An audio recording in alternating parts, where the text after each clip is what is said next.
Deixe-me Viver, de Luiz Sérgio por Irene Pacheco Machado. Fique agora com o capítulo 28.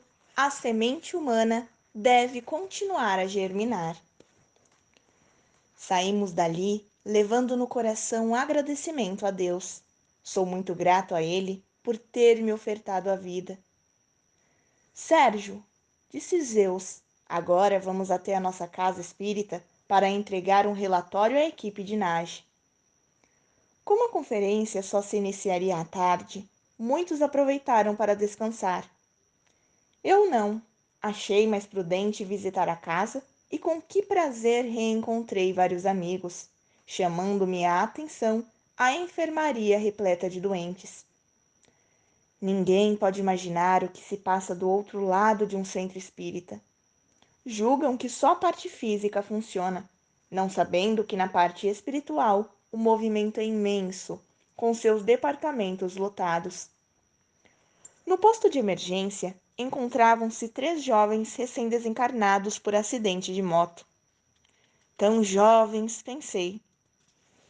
Fatalidade, alguns dirão, mas além da lei do karma, existe a imprudência, a sede de dominar a máquina. Alisei a cabeça daqueles meninos e orei por eles e seus familiares, que deveriam estar sofrendo muito.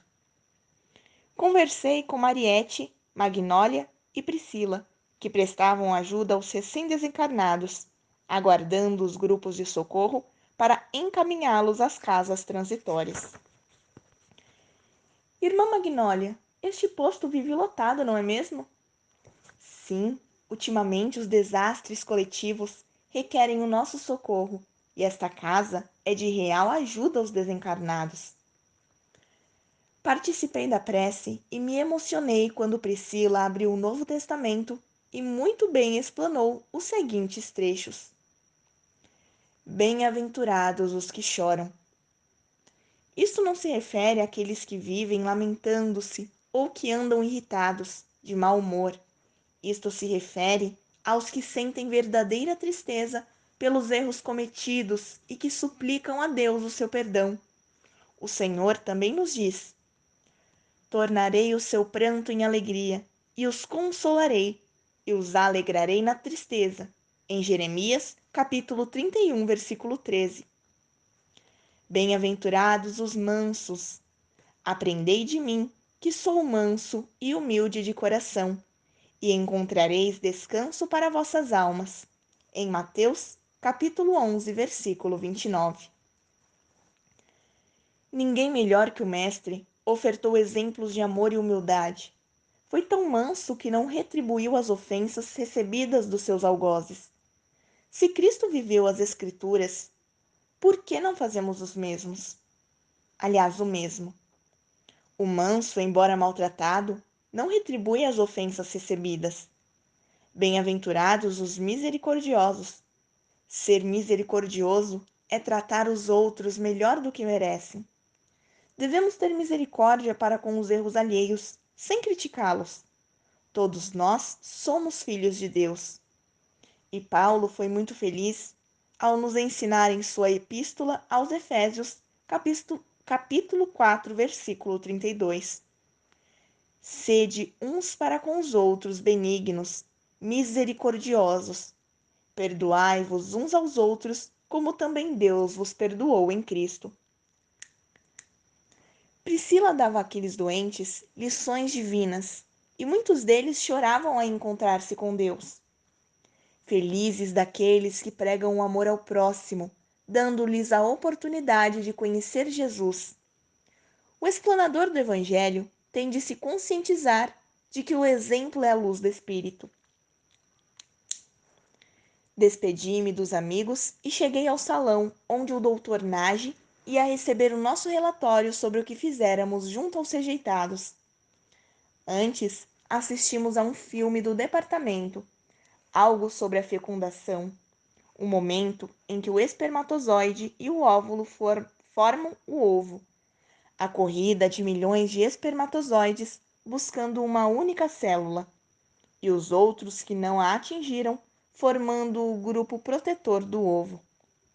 Também assistimos a esses fluidos se interpenetrarem, não pelo processo da ovulação, mas fazendo parte da vida do ovo, espalhando-se por ele, formando uma aura protetora, como se fosse um ovo quebrado, sendo a gema o ovo e a clara os espermatozoides mortos. O filme mostrava o perigo de burlarmos as leis da natureza. Imagem 1. Não aguentava de curiosidade e falei à doutora Kelly. Está certa a teoria? Nada se perde, tudo se transforma.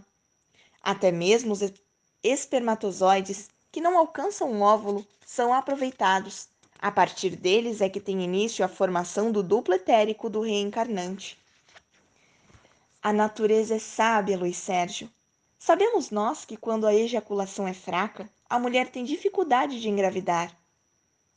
E esses caras matando sem piedade, apenas movidos pela ganância.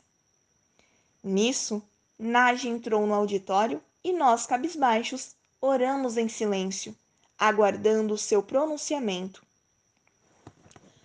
Deus seja louvado. Pedimos ao Criador amparo para suas criaturas, para que o homem se liberte da ignorância e desperte para as verdades espirituais. Somente assim cessará a violência na terra. Ela existe porque o homem está cego de egoísmo, à espera dos bens temporais. Ignora a fraqueza física, a destruição do corpo físico e foge das verdades da alma. Acha mais fácil lutar para construir um mundo irreal do que fortalecer o espírito para viver em paz. Cada vez mais busca o conforto, nem que para obtê-lo tenha de destruir sonhos, violentar esperanças e matar sem piedade. Enquanto isso, o Senhor faz descer à terra de várias maneiras os chamados.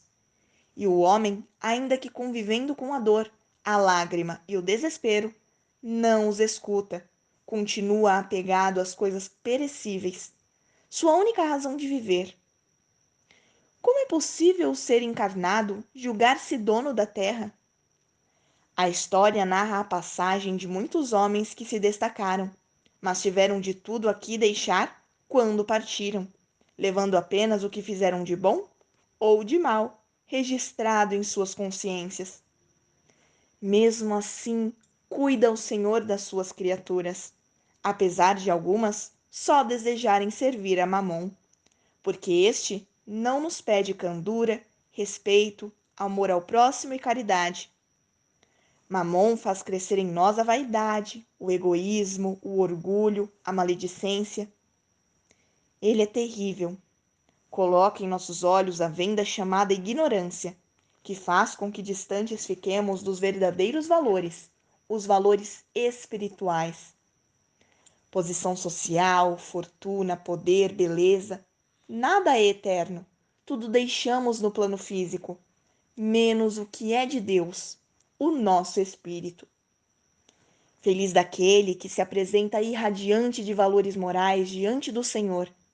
Se o homem desfruta as belezas terrenas, bem ao seu lado, visíveis, palpáveis, estão os lugares de sofrimento, os hospitais, os cemitérios, as ruelas das cidades com os viciados, a prostituição, as crianças abandonadas, os mendigos, a fome, a dor e o desespero.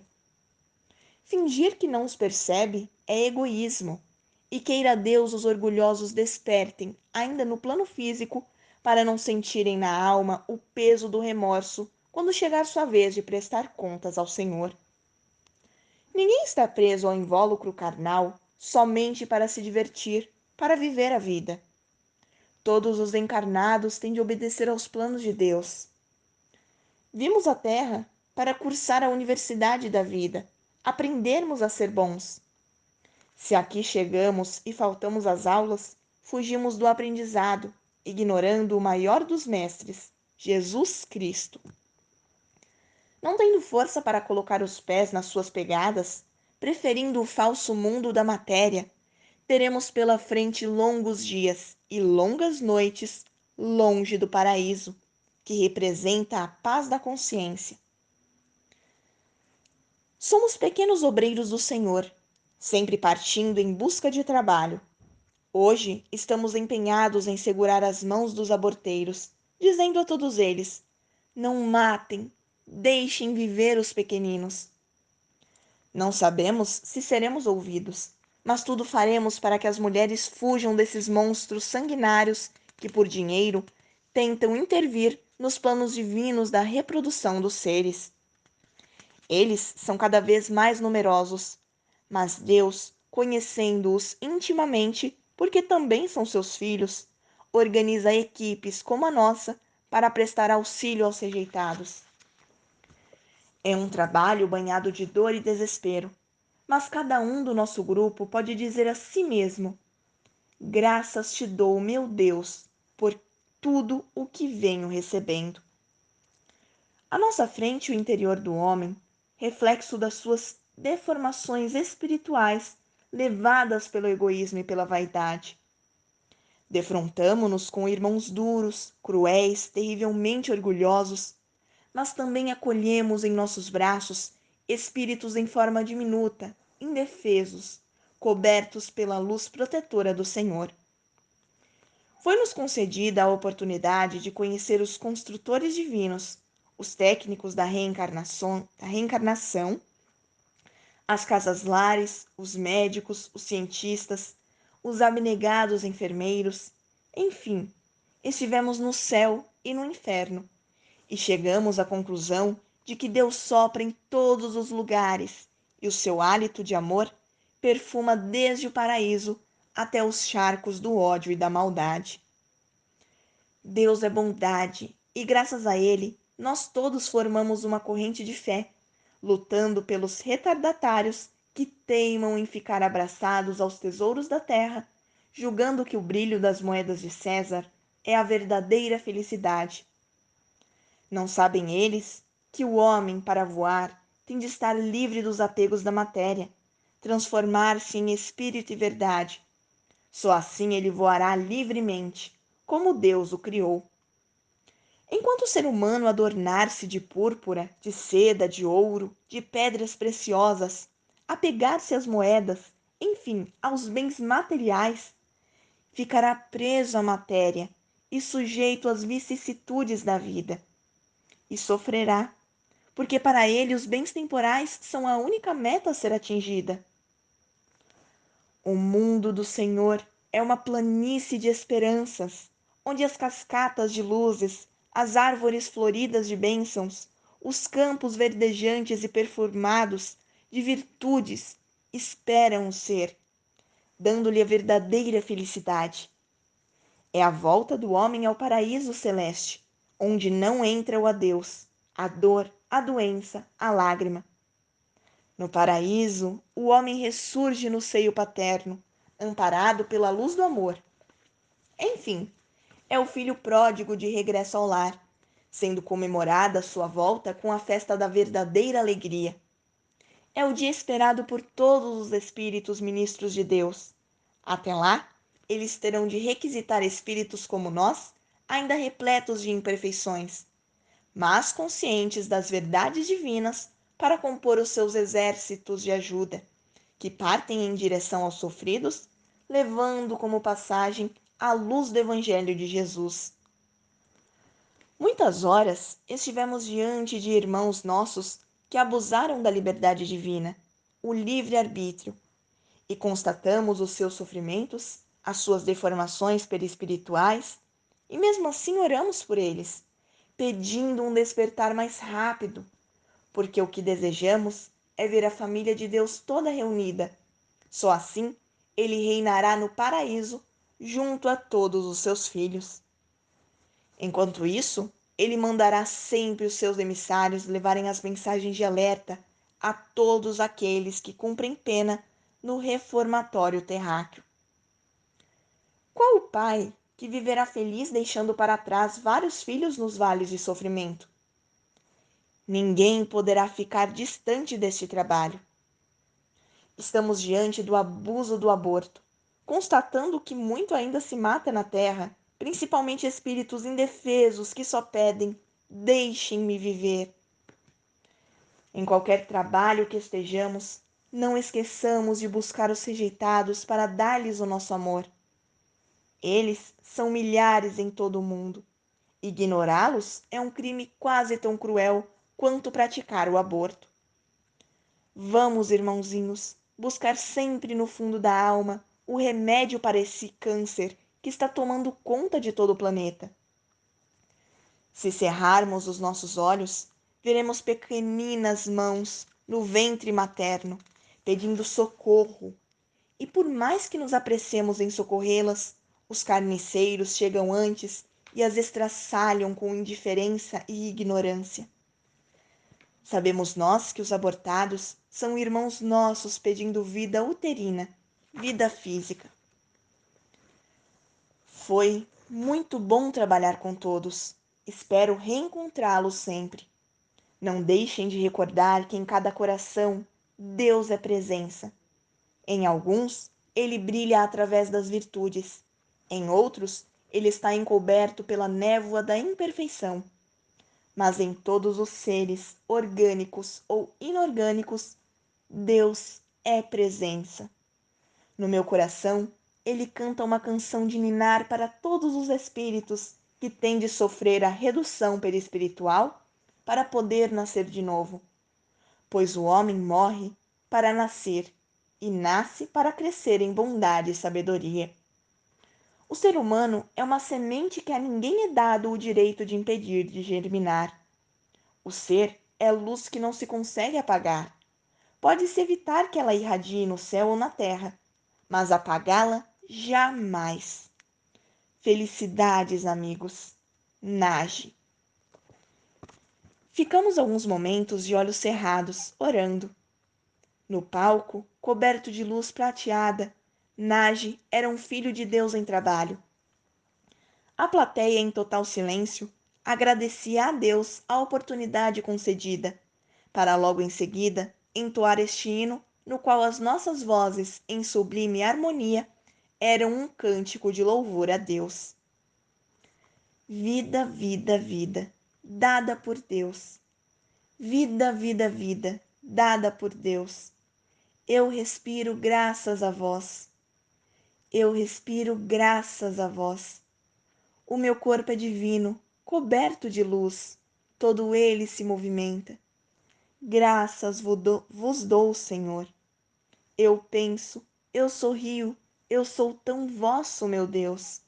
Sou gente, mas já fui uma flor, que germinou do vosso amor. Meu Deus, enxergo, escuto e ando graças a vós. Meu Deus, o meu corpo é um relicário, graças, Senhor. Sede de minha alma imortal. Sei que voltarei ao paraíso, vestido do traje nupcial. Abraçado por vós serei, Pai amado, ser divinal.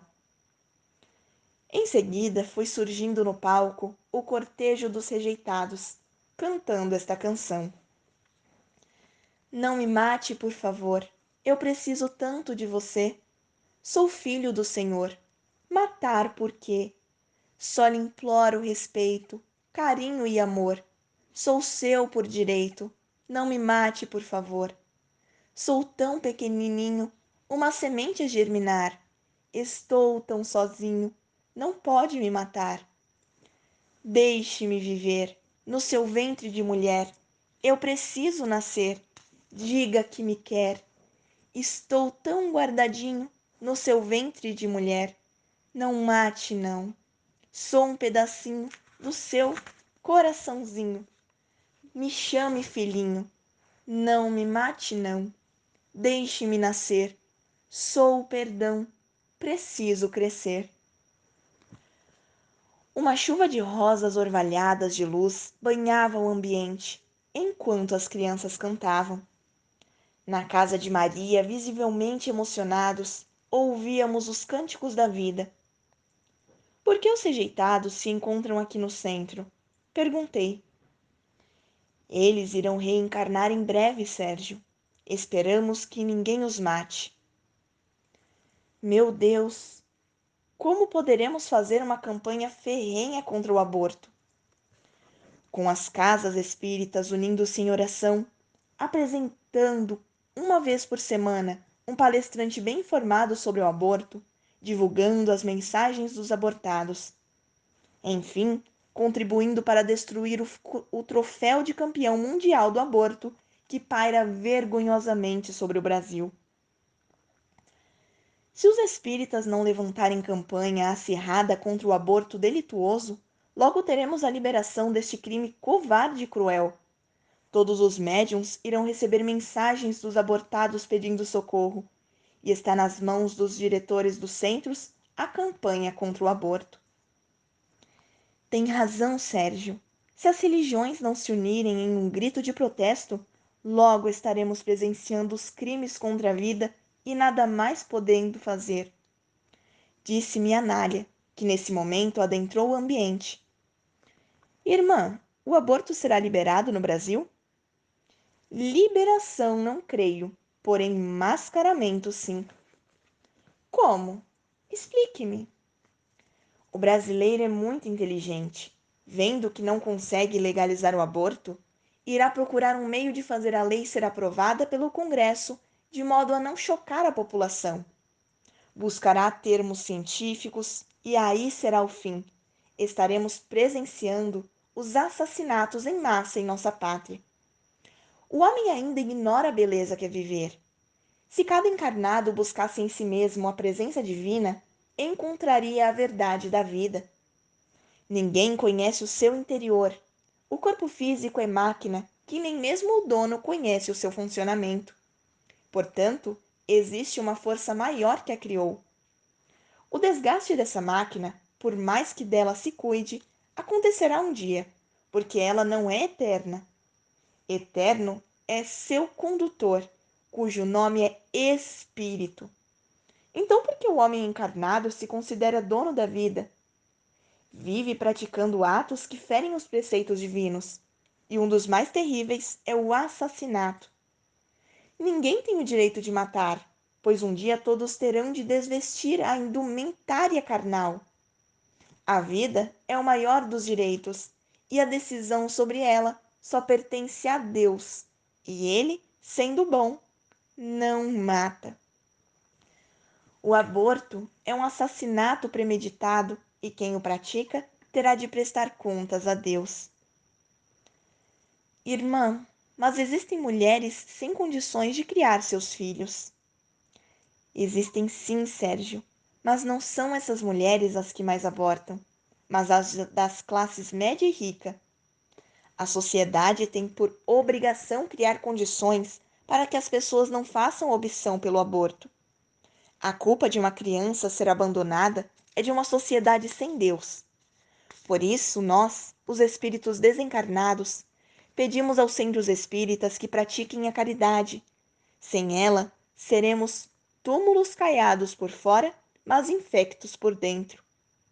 O estudo leva o espírito a buscar o seu próximo, porque quando reformulamos nossa vida, encontramos Jesus. Ele não está enfeitando os templos de pedra. Ele caminha até hoje ao lado dos oprimidos, dos doentes, dos famintos, dos desabrigados. Quem deseja servir o Cristo tem de vestir a túnica da verdade e semear as sementes do amor por onde passar. Não acreditemos naqueles que só querem dirigir o seu semelhante. Tomemos o exemplo de Jesus, que não nos chamou de servos, e sim de amigos. Todas as casas espíritas deveriam sair à rua em busca dos desvalidos e transformar os seus locais de trabalhos espirituais em casas do Senhor, onde ninguém sinta vergonha de bater à porta. Sobre o aborto, não encontramos justificativa que o favoreça. E aqueles que são portadores de deformações? Os fetos com defeitos físicos ou mentais merecem também viver, e muitas vezes mais que os normais. Eles voltam porque precisam de amor para possuírem novamente corpos sadios. Para a espiritualidade, vida é sempre vida, e ninguém, mesmo sob a proteção de uma lei feita pelos homens, tem o direito de matar. E os estupros? Nem assim. Para a mulher verdadeira, não importa de que modo foi concebida a criança. Importa que ela é sua e que tudo deve fazer para que o filho cumpra a tarefa divina que lhe foi destinada. Quantas lições trazia minha Nália! Quando encarnada, a irmã teve filhos? Tive sim, Sérgio. Fui mãe de muitas crianças. Eu as amei como se fossem minhas. Elas não nasceram do meu ventre, mas do meu coração. Despedimo-nos, mas o perfume do coração de Anália permaneceu junto a nós. Esta grande mulher labutou na doutrina. É muito conhecida no meio espírita, em São Paulo, onde viveu o Evangelho de Jesus, e em todo o Brasil. Uma grande mulher. Além de tudo, uma das maiores educadoras de que se tem notícia. Assim, voltamos para as colônias da espiritualidade. Antes fomos até o departamento do trabalho, onde reencontrei Saturnino. Com detalhes, colocamos os irmãos a par do que vinha ocorrendo no plano físico. Convidados fomos a comparecer ao Salão Nobre Bezerra de Menezes, e ali recebemos a visita de Frei Luís e Loreta. Muito carinhosos, agradeceram-nos a ajuda, e Zeus falou em nosso nome. Irmãos, ninguém pode imaginar o que vem ocorrendo no plano físico. Se as autoridades não tomarem providências urgentes, logo não mais existirão crianças encarnadas. Deparamos com a violência dos pais, a indiferença das mães entregando os filhos a babás, e estes morrendo de carência afetiva. Presenciamos na camada mais pobre da população os próprios pais estuprando os filhos. E ainda há algo mais grave: alguns países, servindo-se da ganância do homem, fazendo com que estes seres sem Deus lhes entreguem pequenos seres para serem sacrificados em busca de seus órgãos. Os países pobres devem defender as suas fronteiras, conscientizando-se de que a criança carente também pode ser feliz e ninguém tem o direito de matá-las. As autoridades precisam urgentemente defender as crianças, não só as já nascidas, como as que estão pedindo para reencarnar. Muitos fatos ainda serão revelados. Frei Luís lamentou. É triste, muito triste, o que vem ocorrendo no plano físico. Oramos diariamente pela paz de todos, mas ela fica distante enquanto o homem não amar como Deus nos ensinou em Jesus. Queridos irmãos, espero contar com todos neste trabalho de socorro à criança. Vocês, que presenciaram o desespero delas, sei que jamais esquecerão de correr em seu auxílio. Frei Luís, perguntou Leles, por que as autoridades não socorrem as crianças, oferecendo-lhes escola, hospital, enfim, protegendo-as? Porque, minha irmã, criança para muitos é ser sem personalidade, quase sem alma.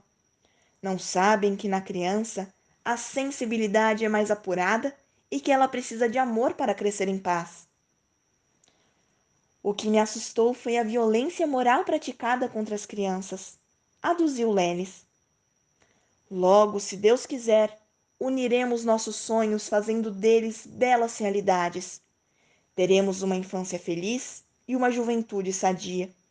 Até lá, vamos socorrê-las. Não importa se numa mansão ou num casebre.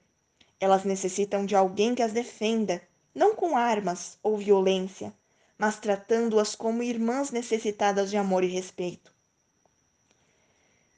Frei Luís, e o tráfico de crianças que está ocorrendo na frente de toda a sociedade e ninguém faz nada? Engana-se, Luís Sérgio. Logo explodirá um tremendo escândalo e conheceremos quem está utilizando esses seres inocentes para suas ganâncias pessoais. Até lá vamos orando. Nunca o mal venceu o bem. Agora preciso retirar-me, meus filhos. Desculpem, acrescentou, fitando-nos com aqueles olhos que pareciam sorrir. Ele e Loreta recolheram-se. Nós, o grupo composto de Misael, Zeus, Aloísio, Amintas, Kelly, Ápila, Leles e eu, Ali estávamos depois de mais um trabalho na crosta da terra. Começamos a nos despedir um dos outros. Quando abracei Ápila e Aloísio, os meus olhos marejaram de lágrimas. Éramos amigos despedindo-se. Fiquei sozinho. Olhei para o alto e me pareceu que o orvalho de Maria fazia-me companhia. Analisei todo aquele local tão conhecido por mim. Quantas vezes viera até ele em busca de trabalho? Tudo me pareceu muito familiar e recitei esta prece. Senhor Jesus, por bondade, a pregação do Evangelho foi confiada a homens falíveis e não aos anjos, para que compreendêssemos que precisamos conviver com a dor, o erro e o desespero, para sermos animados a crer que o poder é de Deus e que só auxiliando o próximo poderemos auxiliar-nos também, e que devemos compadecer-nos dos ignorantes e daqueles que erram. Agradecemos, Senhor, aos teus benfeitores espirituais que nos oferecem trabalho. Trabalho este de te apresentar as almas perplexas pela dúvida, opressas pelas fraquezas, débeis na fé. Chegamos a elas como homens que somos, mas colaboradores dos anjos celestes, para levar até os homens as verdades deste mundo onde vivemos. Eles se comprazem, Senhor, de poderem falar por meio de nossa voz, pois sopraremos onde um livro nosso se fizer presente. Como chamaste os pescadores da Galileia, Senhor, chamais ainda os trabalhadores de boa vontade, e feliz de quem te ouvir. Desejo, Senhor, que aqueles que me buscam possam compreender as minhas palavras, e que cada um seja aquinhoado com o poder divino, e que tu, Senhor Jesus, possas habitar em cada coração, para que o homem se torne proficiente no bem. Não me deixes sem trabalho, Senhor. Quero sempre abraçar cada companheiro, lembrando-lhes que quando tu chamaste os apóstolos, conhecias as limitações de cada um deles, mas no dia a dia, contemplando a tua ternura, aprenderam as lições da humildade e da paciência. Abriram o coração e tornaram-se não somente ouvintes, mas cumpridores das tuas palavras. Portanto, mestre amado, sei que não te afastarás de nós por causa das nossas fraquezas e dos nossos erros. Senhor, peço-te por toda a humanidade, principalmente pelos mais endurecidos, para que eles despertem.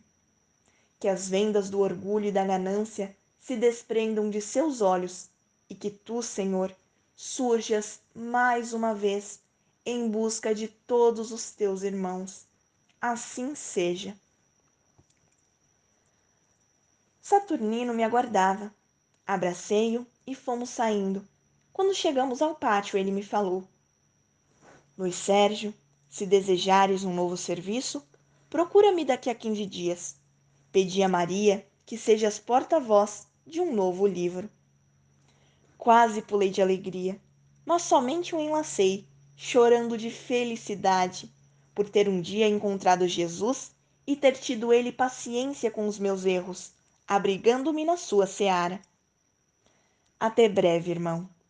Ele me respondeu: Até logo mais, quando as revelações voltarão a compor o teu novo livro. Fui saindo, acenando-lhe, quando dei um encontrão com o meu querido Palário. Que é isso, menino? Ainda não aprendeu a andar devagar? Palário, você continua meu amigo e protetor, hein? Pegue-me em seus braços, asas, e me conduza ao país dos sonhos. Com todo prazer eu gostaria de te levar para o paraíso, mas antes temos de lavar a nossa veste no sangue do Cordeiro. Depois, só depois, é que chegaremos lá. Até então, vamos pegar o bastão do trabalho e aplainar o caminho. Assim, eu e meu amigo Palário voltamos para nossa casa. A você, leitor, que esteve comigo neste pequeno livro, agradecido fico por tanto carinho e o convido para um novo aprendizado. Até lá! Fique com Deus. Eu amo você. Luiz Sérgio. Que assim seja, graças a Deus.